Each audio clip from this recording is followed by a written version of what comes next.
श्रीगणेशाय नमः। श्रीलक्ष्मीनारायण अष्टोत्तर शतनामस्तोत्र। श्रीविष्णुः कमलासारङ्गी लक्ष्मीर्वैकुण्ठनायकः। पद्मालया चतुर्बाहुः क्षीराब्धितनयाच्युतः। इन्दिरा पुण्डरीकाक्षा रमा गरुडवाहनः। भार्गवी शेषपर्यङ्को विशालाक्षी जनार्दनः। स्वर्णाङ्गी वरदो देवी हरिरिन्दुमुखी प्रभुः। सुन्दरी नरकध्वंसी लोकमाता मुरान्तकः। भक्तप्रिया दानवारिः अम्बिका मधुसूदनः। वैष्णवी देवकी पुत्रो रुक्मिणीकेशिमर्दनः। वरलक्ष्मी जगन्नाथः कीरवाणी हलायुधः। नित्या सत्यव्रतो गौरी शौरिः कान्तासुरेश्वरः। नारायणी हृषीकेशः पद्महस्ता त्रिविक्रमः। माधवी पद्मनाभश्च स्वर्णवर्णानिरीश्वरः। सती पीताम्बरः शान्ता वनमाली क्षमा नघः। जयप्रदा बलिध्वंसी वसुधा पुरुषोत्तमः। राज्यप्रदाखिलाधारो मायाकंसविदारणः। महेश्वरी महादेवो परमा पुण्यविग्रहः। रमा मुकुन्दः सुमुखी मुचुकुन्दवरप्रदः। वेदवेद्याब्धिजा माता सुरूपार्केन्दुलोचनः। पुण्याङ्गना पुण्यपादो पावनी पुण्यकीर्तनः। विश्वप्रिया विश्वनाथो वाग्रूपी वासवानुजः। सरस्वती स्वर्णगर्भो गायत्री गोपिकाप्रियः। यज्ञरूपा यज्ञभोक्ता भक्ताभीष्टप्रदा गुरुः। स्तोत्रक्रिया स्तोत्रकारः सुकुमारी सुवर्णकः। मानिनी मन्दरधरो सावित्री जन्मवर्जितः। मन्त्रगोप्त्री महेश्वासो योगिनी योगवल्लभः। जयप्रदा जयकरः रक्षित्री सर्वरक्षकः। अष्टोत्तरशतं नाम्नां लक्ष्म्या नारायणस्य च यः पठेत् प्रातरुत्थाय सर्वदा विजयी भवेत्। श्रीलक्ष्मीनारायणदेवार्पणमस्तु। श्रीविष्णुः कमलासारङ्गी लक्ष्मीर्वैकुण्ठनायकः। पद्मालया चतुर्बाहुः क्षीराब्धितनयाच्युतः। इन्दिरा पुण्डरीकाक्षा रमा गरुडवाहनः। भार्गवी शेषपर्यङ्को विशालाक्षी जनार्दनः। स्वर्णाङ्गी वरदो देवी हरिरिन्दुमुखी प्रभुः। सुन्दरी नरकध्वंसी लोकमाता मुरान्तकः।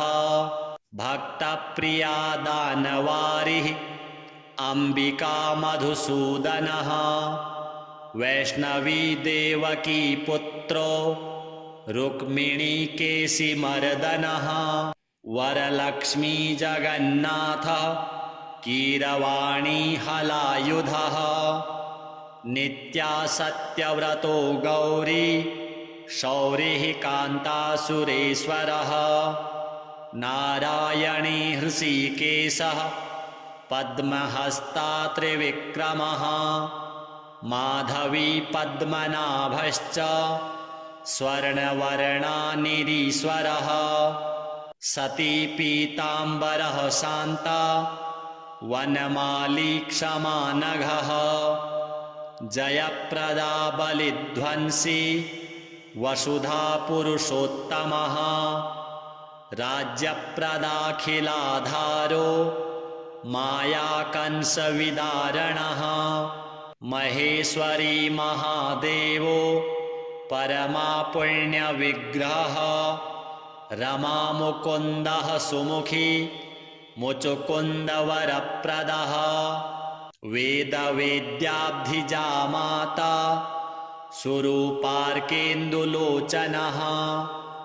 पुण्याङ्गना पुण्यपादो पावनी पुण्यकीर्तनः विश्वप्रिया विश्वनाथो वाग्रूपी वासवानुजः सरस्वती स्वर्णगर्भो गायत्री गोपिका प्रियः यज्ञरूपा यज्ञभोक्ता भक्ताभीष्टप्रदा गुरुः स्तोत्रक्रिया स्तोत्रकारः सुकुमारी सुवर्णकः मानिनी मन्दरधरो सावित्री जन्मवर्जितः मन्त्रगोप्त्री महेश्वासो योगिनी योगवल्लभः जयप्रदा जयकरः रक्षित्री सर्वरक्षकः अष्टोत्तरशतं नाम्नां लक्ष्म्या नारायणस्य च यः पठेत् प्रातरुत्थाय सर्वदा विजयी भवेत्। श्रीलक्ष्मीनारायणदेवार्पणमस्तु।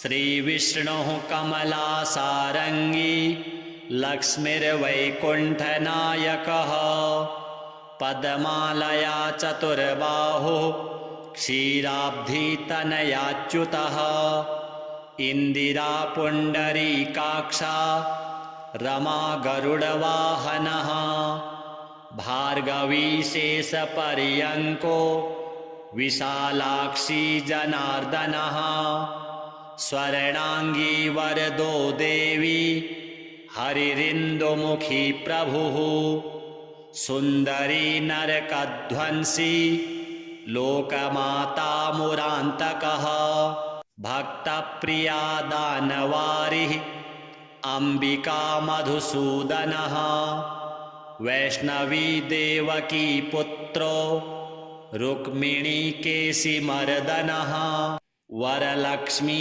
जगन्नाथः कीरवाणी हलायुधः नित्या सत्यव्रतो गौरी शौरिः कान्तासुरेश्वरः नारायणी हृषीकेशः पद्महस्ता त्रिविक्रमः माधवी पद्मनाभश्च स्वर्णवर्णानिरीश्वरः सती पीताम्बरः शान्ता वनमाली क्षमा नघः जयप्रदा बलिध्वंसी वसुधा पुरुषोत्तमः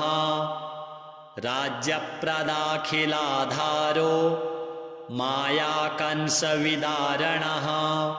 महेश्वरी महादेवो परमा पुण्यविग्रहः रमा मुकुन्दः सुमुखी मुचुकुन्दवरप्रदः वेदवेद्याब्धिजा माता सुरूपार्केन्दुलोचनः पुण्याङ्गना पुण्यपादो पावनी पुण्यकीर्तनः विश्वप्रिया विश्वनाथो वाग्रूपी वासवानुजः सरस्वती स्वर्णगर्भो गायत्री गोपिका प्रियः यज्ञरूपा यज्ञभोक्ता भक्ताभीष्टप्रदा गुरुः स्तोत्रक्रिया स्तोत्रकारः सुकुमारी सुवर्णकः मानिनी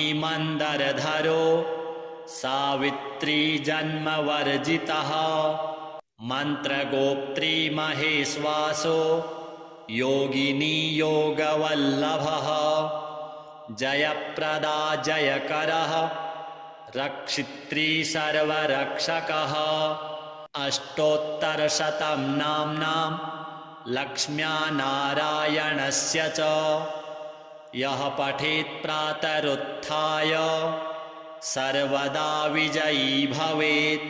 श्रीलक्ष्मीनारायणदेवार्पणमस्तु। श्रीविष्णुः कमलासारङ्गी लक्ष्मीर्वैकुण्ठनायकः पद्मालया चतुर्बाहुः क्षीराब्धितनयाच्युतः इन्दिरा पुण्डरीकाक्षा रमा गरुडवाहनः भार्गवी शेषपर्यङ्को विशालाक्षी जनार्दनः स्वर्णाङ्गी वरदो देवी हरिरिन्दुमुखी प्रभुः सुन्दरी नरकध्वंसी लोकमाता मुरान्तकः भक्तप्रिया दानवारिः अम्बिका मधुसूदनः वैष्णवी देवकी पुत्रो रुक्मिणी केशिमर्दनः वरलक्ष्मी जगन्नाथ कीरवाणी हलायुधः नित्या सत्यव्रतो गौरी शौरिः कान्तासुरेश्वरः नारायणी हृषीकेशः पद्महस्ता त्रिविक्रमः माधवी पद्मनाभश्च स्वर्णवर्णानिरीश्वरः सती पीताम्बरः शान्ता वनमाली क्षमा नघः जयप्रदा बलिध्वंसी वसुधा पुरुषोत्तमः राज्यप्रदाखिलाधारो मायाकंसविदारणः महेश्वरी महादेवो परमा पुण्यविग्रहः रमा मुकुन्दः सुमुखी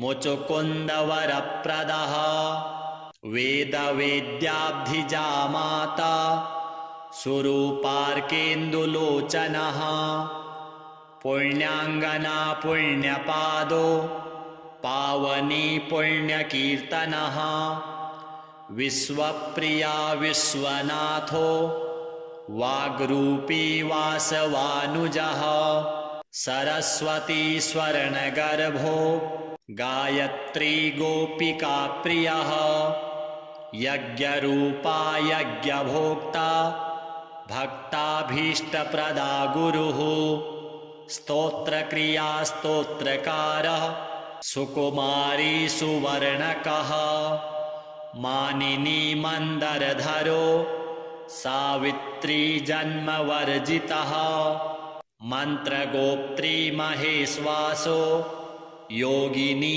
योगवल्लभः जयप्रदा जयकरः रक्षित्री सर्वरक्षकः अष्टोत्तरशतं नाम्नां लक्ष्म्या नारायणस्य च यः पठेत् प्रातरुत्थाय सर्वदा विजयी भवेत्। श्रीलक्ष्मीनारायणदेवार्पणमस्तु।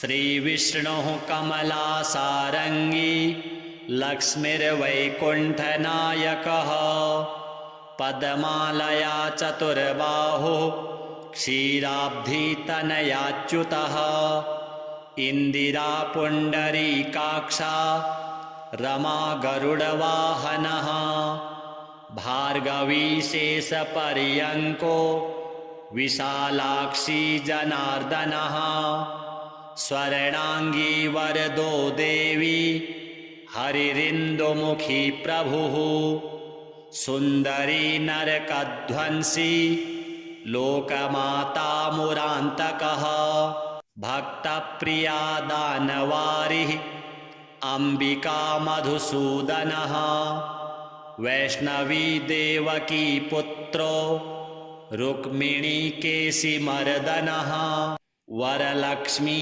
जगन्नाथ कीरवाणी हलायुधः नित्या सत्यव्रतो गौरी शौरिः कान्तासुरेश्वरः नारायणी हृषीकेशः पद्महस्ता त्रिविक्रमः माधवी पद्मनाभश्च स्वर्णवर्णानिरीश्वरः सती पीताम्बरः शान्ता वनमाली क्षमा नघः जयप्रदा बलिध्वंसी वसुधा पुरुषोत्तमः राज्यप्रदाखिलाधारो मायाकंसविदारणः महेश्वरी महादेवो परमा पुण्यविग्रहः रमा मुकुन्दः सुमुखी मुचुकुन्दवरप्रदः वेदवेद्याब्धिजा माता सुरूपार्केन्दुलोचनः पुण्याङ्गना पुण्यपादो पावनी पुण्यकीर्तनः विश्वप्रिया विश्वनाथो वाग्रूपी वासवानुजः सरस्वती स्वर्णगर्भो गायत्री गोपिका प्रियः यज्ञरूपा यज्ञभोक्ता भक्ताभीष्टप्रदा गुरुः स्तोत्रक्रिया स्तोत्रकारः सुकुमारी सुवर्णकः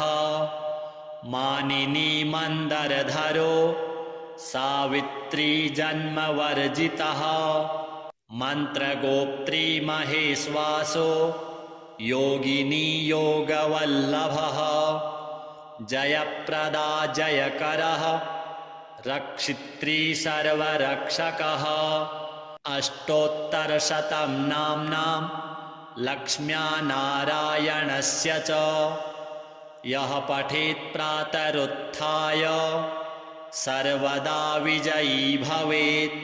श्रीलक्ष्मीनारायणदेवार्पणमस्तु।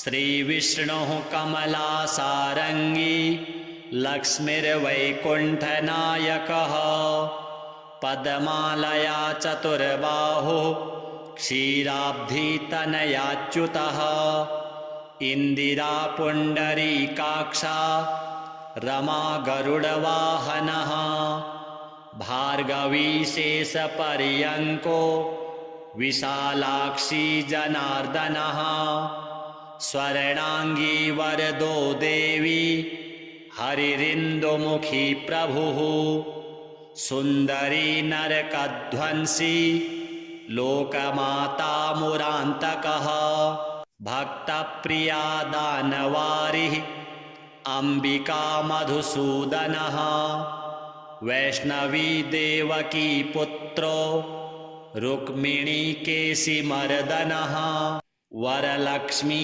जगन्नाथ कीरवाणी हलायुधः नित्या सत्यव्रतो गौरी शौरिः कान्तासुरेश्वरः नारायणी हृषीकेशः पद्महस्ता त्रिविक्रमः माधवी पद्मनाभश्च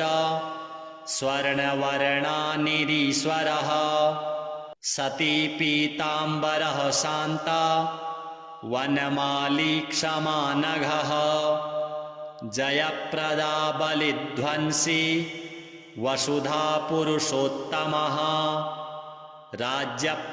राज्यप्रदाखिलाधारो मायाकंसविदारणः महेश्वरी महादेवो परमा पुण्यविग्रहः रमा मुकुन्दः सुमुखी मुचुकुन्दवरप्रदः वेदवेद्याब्धिजा माता सुरूपार्केन्दुलोचनः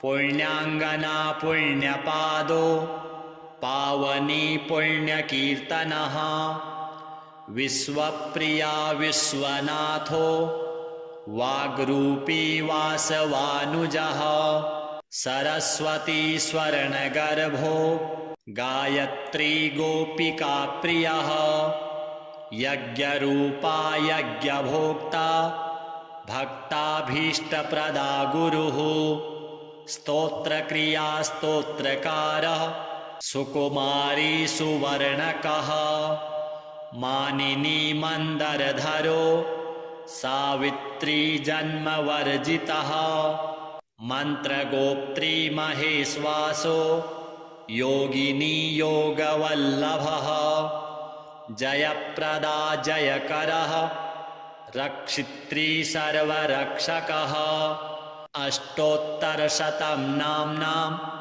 लक्ष्म्या नारायणस्य च यः पठेत् प्रातरुत्थाय सर्वदा विजयी भवेत्। श्रीलक्ष्मीनारायणदेवार्पणमस्तु। श्रीविष्णुः कमलासारङ्गी लक्ष्मीर्वैकुण्ठनायकः पद्मालया चतुर्बाहुः क्षीराब्धितनयाच्युतः इंदिरा पुण्डरीकाक्षा रमा गरुडवाहनः भार्गवी शेषपर्यङ्को विशालाक्षी जनार्दनः स्वर्णांगी वरदो देवी हरिरिन्दुमुखी प्रभुः सुंदरी नरकध्वंसी लोकमाता मुरान्तकः भक्तप्रिया दानवारिः अंबिका मधुसूदनः वैष्णवी देवकी पुत्रो रुक्मिणी केशिमर्दनः वरलक्ष्मी जगन्नाथ कीरवाणी हलायुधः नित्या सत्यव्रतो गौरी शौरिः कान्तासुरेश्वरः नारायणी हृषीकेशः पद्महस्ता त्रिविक्रमः माधवी पद्मनाभश्च स्वर्णवर्णानिरीश्वरः सती पीताम्बरः शान्ता वनमाली क्षमा नघः जयप्रदा बलिध्वंसी वसुधा पुरुषोत्तमः राज्यप्रदाखिलाधारो मायाकंसविदारणः महेश्वरी महादेवो परमा पुण्यविग्रहः रमा मुकुन्दः सुमुखी मुचुकुन्दवरप्रदः वेदवेद्याब्धिजा माता सुरूपार्केन्दुलोचनः पुण्याङ्गना पुण्यपादो पावनी पुण्यकीर्तनः विश्वप्रिया विश्वनाथो वाग्रूपी वासवानुजः सरस्वती स्वर्णगर्भो गायत्री गोपिका प्रियः यज्ञरूपा यज्ञभोक्ता भक्ताभीष्टप्रदा गुरुः स्तोत्रक्रिया स्तोत्रकारः सुकुमारी सुवर्णकः मानिनी मंदरधरो सावित्री जन्मवर्जितः मंत्रगोप्त्री महेश्वासो योगिनी योगवल्लभः जयप्रदा जयकरः रक्षित्री सर्वरक्षकः अष्टोत्तरशतं नाम्नां लक्ष्म्या नारायणस्य च यः पठेत् प्रातरुत्थाय सर्वदा विजयी भवेत्। श्रीलक्ष्मीनारायणदेवार्पणमस्तु। श्रीविष्णुः कमलासारङ्गी लक्ष्मीर्वैकुण्ठनायकः पद्मालया चतुर्बाहुः क्षीराब्धितनयाच्युतः इंदिरा पुण्डरीकाक्षा रमा गरुडवाहनः भार्गवी शेषपर्यङ्को विशालाक्षी जनार्दनः स्वर्णांगी वरदो देवी हरिरिन्दुमुखी प्रभुः सुन्दरी नरकध्वंसी लोकमाता मुरान्तकः भक्तप्रिया दानवारिः अम्बिका मधुसूदनः वैष्णवी देवकी पुत्रो रुक्मिणी केशिमर्दनः वरलक्ष्मी जगन्नाथ कीरवाणी हलायुधः नित्या सत्यव्रतो गौरी शौरिः कान्तासुरेश्वरः नारायणी हृषीकेशः पद्महस्ता त्रिविक्रमः माधवी पद्मनाभश्च स्वर्णवर्णा निरीश्वरः सती पीताम्बरः शान्ता वनमाली क्षमा नघः जयप्रदा बलिध्वंसी वसुधा पुरुषोत्तमः राज्यप्रदाखिलाधारो मायाकंसविदारणः महेश्वरी महादेवो परमा पुण्यविग्रहः रमा मुकुन्दः सुमुखी मुचुकुन्दवरप्रदः वेदवेद्याब्धिजा माता सुरूपार्केन्दुलोचनः पुण्याङ्गना पुण्यपादो पावनी पुण्यकीर्तनः विश्वप्रिया विश्वनाथो वाग्रूपी वासवानुजः सरस्वती स्वर्णगर्भो गायत्री गोपिका प्रियः यज्ञरूपा यज्ञभोक्ता भक्ताभीष्टप्रदा गुरुः स्तोत्रक्रिया स्तोत्रकारः सुकुमारी सुवर्णकः मानिनी मन्दरधरो सावित्री जन्मवर्जितः मन्त्रगोप्त्री महेश्वासो योगिनी योगवल्लभः जयप्रदा जयकरः रक्षित्री सर्वरक्षकः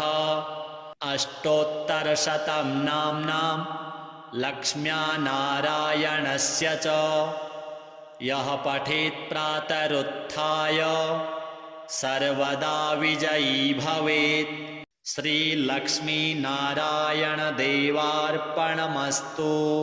श्रीविष्णुः कमलासारङ्गी लक्ष्मीर्वैकुण्ठनायकः पद्मालया चतुर्बाहुः क्षीराब्धितनयाच्युतः इन्दिरा पुण्डरीकाक्षा रमा गरुडवाहनः भार्गवी शेषपर्यङ्को विशालाक्षी जनार्दनः स्वर्णांगी वरदो देवी हरिरिन्दुमुखी प्रभुः सुन्दरी नरकध्वंसी लोकमाता मुरान्तकः भक्तप्रिया दानवारिः अम्बिका मधुसूदनः वैष्णवी देवकी पुत्रो रुक्मिणी केशिमर्दनः वरलक्ष्मी जगन्नाथ कीरवाणी हलायुधः नित्या सत्यव्रतो गौरी शौरिः कान्तासुरेश्वरः नारायणी हृषीकेशः पद्महस्ता त्रिविक्रमः माधवी पद्मनाभश्च स्वर्णवर्णा निरीश्वरः सती पीताम्बरः शान्ता वनमाली क्षमा नघः जयप्रदा बलिध्वंसी वसुधा पुरुषोत्तमः राज्यप्रदाखिलाधारो मायाकंसविदारणः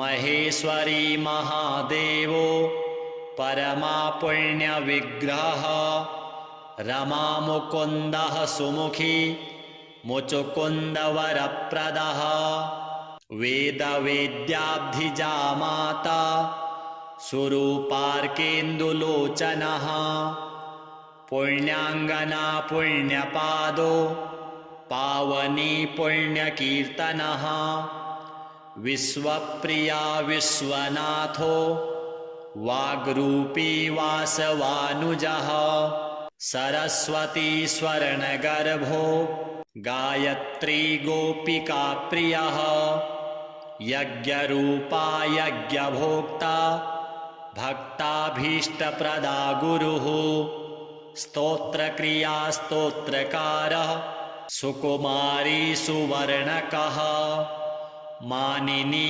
मन्दरधरो सावित्री जन्मवर्जितः मन्त्रगोप्त्री महेश्वासो योगिनी योगवल्लभः जयप्रदा जयकरः रक्षित्री सर्वरक्षकः अष्टोत्तरशतं नाम्नां लक्ष्म्या नारायणस्य च यः पठेत् प्रातरुत्थाय सर्वदा विजयी भवेत्। श्रीलक्ष्मीनारायणदेवार्पणमस्तु।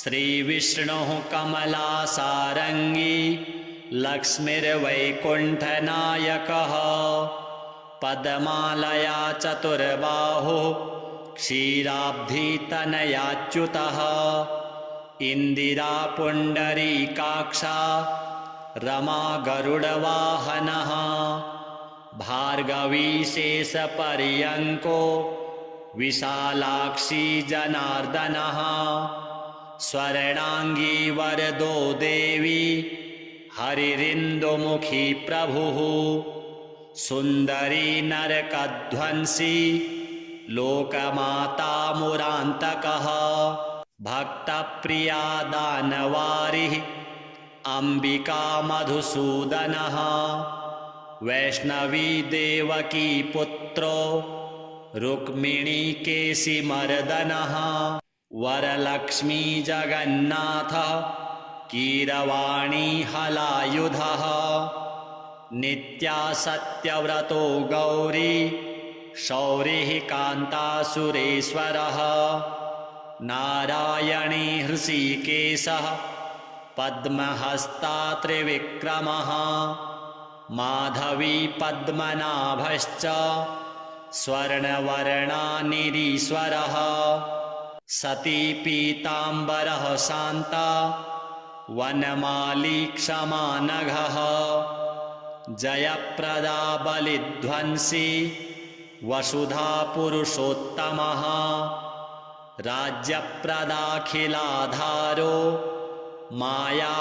मायाकंसविदारणः महेश्वरी महादेवो परमा पुण्यविग्रहः रमा मुकुन्दः सुमुखी मुचुकुन्दवरप्रदः वेदवेद्याब्धिजा माता सुरूपार्केन्दुलोचनः पुण्याङ्गना पुण्यपादो पावनी पुण्यकीर्तनः विश्वप्रिया विश्वनाथो वाग्रूपी वासवानुजः सरस्वती स्वर्णगर्भो गायत्री गोपिका प्रियः यज्ञरूपा यज्ञभोक्ता भक्ताभीष्टप्रदा गुरुः स्तोत्रक्रिया स्तोत्रकारः सुकुमारी सुवर्णकः मानिनी मन्दरधरो सावित्री जन्मवर्जितः मन्त्रगोप्त्री महेश्वासो योगिनी योगवल्लभः जयप्रदा जयकरः रक्षित्री सर्वरक्षकः अष्टोत्तरशतं नाम्नां लक्ष्म्या नारायणस्य च यः पठेत् प्रातरुत्थाय सर्वदा विजयी भवेत्। श्रीलक्ष्मीनारायणदेवार्पणमस्तु। श्रीविष्णुः कमलासारङ्गी लक्ष्मीर्वैकुण्ठनायकः पद्मालया चतुर्बाहुः क्षीराब्धितनयाच्युतः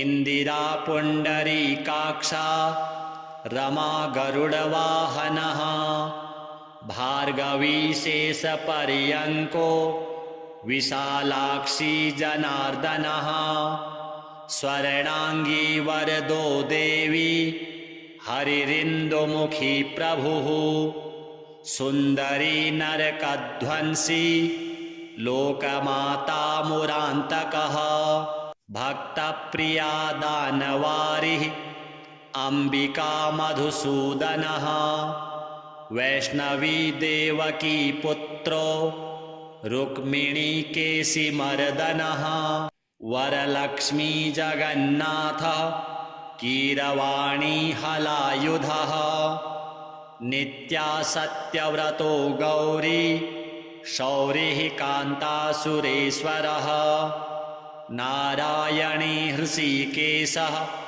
पद्महस्ता त्रिविक्रमः माधवी पद्मनाभश्च स्वर्णवर्णानिरीश्वरः सती पीताम्बरः शान्ता वनमाली क्षमा नघः जयप्रदा बलिध्वंसी वसुधा पुरुषोत्तमः राज्यप्रदाखिलाधारो मायाकंसविदारणः महेश्वरी महादेवो परमा पुण्यविग्रहः रमा मुकुन्दः सुमुखी मुचुकुन्दवरप्रदः वेदवेद्याब्धिजा माता सुरूपार्केन्दुलोचनः पुण्याङ्गना पुण्यपादो पावनी पुण्यकीर्तनः विश्वप्रिया विश्वनाथो वाग्रूपी वासवानुजः सरस्वती स्वर्णगर्भो गायत्री गोपिका प्रियः यज्ञरूपा यज्ञभोक्ता भक्ताभीष्टप्रदा गुरुः स्तोत्रक्रिया स्तोत्रकारः सुकुमारी सुवर्णकः मानिनी मन्दरधरो सावित्री जन्मवर्जितः मन्त्रगोप्त्री महेश्वासो योगिनी योगवल्लभः जयप्रदा जयकरः रक्षित्री सर्वरक्षकः अष्टोत्तरशतं नाम्नां लक्ष्म्या नारायणस्य च यः पठेत् प्रातरुत्थाय सर्वदा विजयी भवेत्। श्रीलक्ष्मीनारायणदेवार्पणमस्तु।